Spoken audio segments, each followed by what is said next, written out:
Students আজকের ক্লাসে আমরা ইকোনমিক্স গ্রোথ কি হয় সেটা নিয়ে আলোচনা করব। Economics growth is a process whereby the real per capita income of a country is increased in over the longer period of this time। মানে কোন দেশের ইকোনমিক্স গ্রোথ আমরা তখনই বলবো যখন তাদের মধ্যে আলটিমেটলি ডেভেলপমেন্ট হবে কিছু ইন্ট্রান্সিকলি পজিশনে, তারপর তারা গ্রোথ স্টেজে যাবে।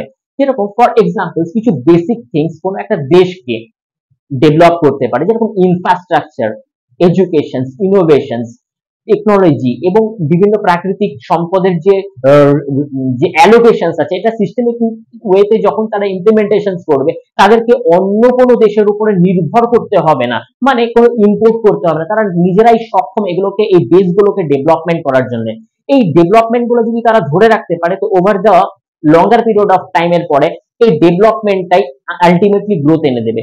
দেখা যাবে সেই দেশের শিক্ষা, স্বাস্থ্য, national income, GDP, per capita income, nutrition থেকে শুরু করে research and development, innovation, everything এদের কন্ট্রোলে থাকবে এবং উন্নীত করবে। সেই জায়গাকেই আমরা আলটিমেটলি ইকোনমিক্স গ্রোথ বলবো। ফর এক্সাম্পলস ইন্দোনেশিয়া থেকে যখন সিঙ্গাপুর আলাদা হয়েছিল, সিঙ্গাপুরের কাছে কি ছিল? ন্যাচারাল রিসোর্সটুকু পর্যন্ত ছিল না। সেখানে শুধুমাত্র ঝুগ্গি ঝোপড়িতে বসবাসকারী কিছু যারা মাছ ধরতো, তারা মাছ ধরতো, বেচতো, খেত, এই করেই তাদের চলতো এবং তারা নিজেদেরকে কিছু ফাস্টেস্ট তারিখে কি করলো, গ্রোথ করলো। এখন তারা বিকশিত একটা দেশ বলে পরিচিত। তো যদি এই এক্সাম্পল দেওয়া হয় বিকশিত দেশে, তাহলে এই ইন্দোনেশিয়া ইয়া সিঙ্গাপুরকে দেওয়া হয়। তো এইভাবেই আমরা এটাকে রিলেট করতে পারি। Thank you.